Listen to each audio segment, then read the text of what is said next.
Hi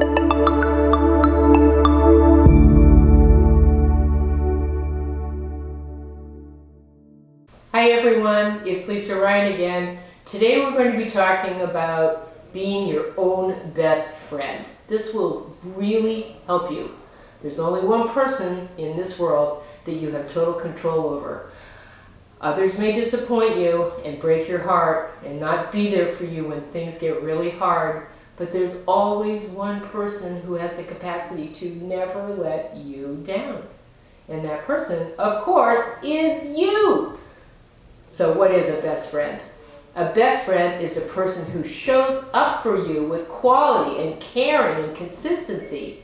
Start showing up for yourself. Better yet, start showing up for the person you'll be tomorrow. I am building a huge bundle for the Counseling for Busy People website with over 90 different things that you can do to be your own best friend, and it will likely grow bigger, maybe even with some of your suggestions. But I thought I would share a few thoughts right here with you today. I'm not going to unfold the entire bundle from the website, obviously, not enough time. But if you're interested in learning how you can be your own best friend, how you can show up for yourself every day, sign up for the waiting list. Today, don't put it off, because we're expanding. First, I want to talk about what it feels like when you're the person letting yourself down. Ugh, bummer. Number one feeling, guilt. The guilties, it's the worst. I think it's even stronger than that nagging feeling of self-disappointment. And if you don't figure out what's going on and do something about it, you could eventually end up feeling the weight of even heavier baggage. So pick yourself up now, before you get there, and make some decisions that are in your own best interest right now. So how do you not show up for yourself? One of the ways is procrastination. My personal favorite, many people let themselves down by postponing difficult, boring, or overwhelming stuff. There's lots of reasons people procrastinate. Personally, I think people expect too much from themselves in any given day, so they feel like they've let themselves down if they haven't completed a to-do list that was ridiculously undoable in the first place. So start making daily, weekly, monthly, and yearly to-do lists and goals that are attainable. Cut yourself some slack though, will you? Here's a few tricks to postpone procrastination that work for me. 1. Do the most difficult or most boring things first. If you're overwhelmed by a task, make sure you do it in bite-sized pieces so it doesn't crush you or discourage you from completing other stuff throughout your day.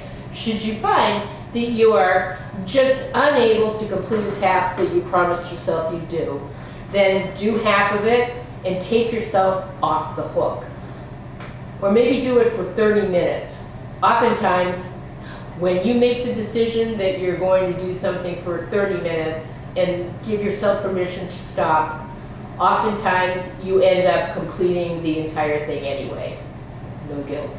2, set up a small reward system for yourself. It can be really, really tiny. I, for example, am a coffee addict, and I use coffee, so bringing the trash out is something I hate. I will disallow myself a fresh cup of coffee until after I've thrown my stuff in the outdoor bin. 3, another motivator that really works is to remember the feeling of accomplishment. That always feels so great. Just not letting yourself down is an achievement. That achievement of getting something behind you rather than still having it in front of you will start to add up. You'll get more done. Another way you may not be being your own best friend is by welching on a decision you've previously made to yourself.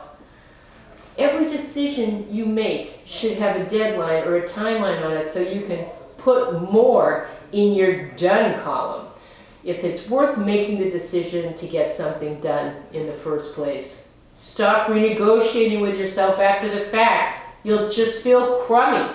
The only person you're damaging is you. I hope this helps you to stop sabotaging yourself and to start showing up for yourself instead.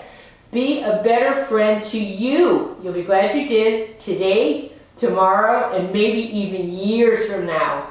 For more information on this and other kick-ass ideas that will help you grow as an individual, visit me at Counseling for Busy People for free blogs and videos. I would love to hear from you about the things that you need help with. So be your own best friend right now. Get on our email list for fresh new content every week. You can even sign up for the Counseling for Busy People's membership waiting list. Follow our social media accounts for content. They can be found below the caption on this video on YouTube, and feel free to drop me a comment and tell me how I can help you. Thanks and take good care. But be your own best friend.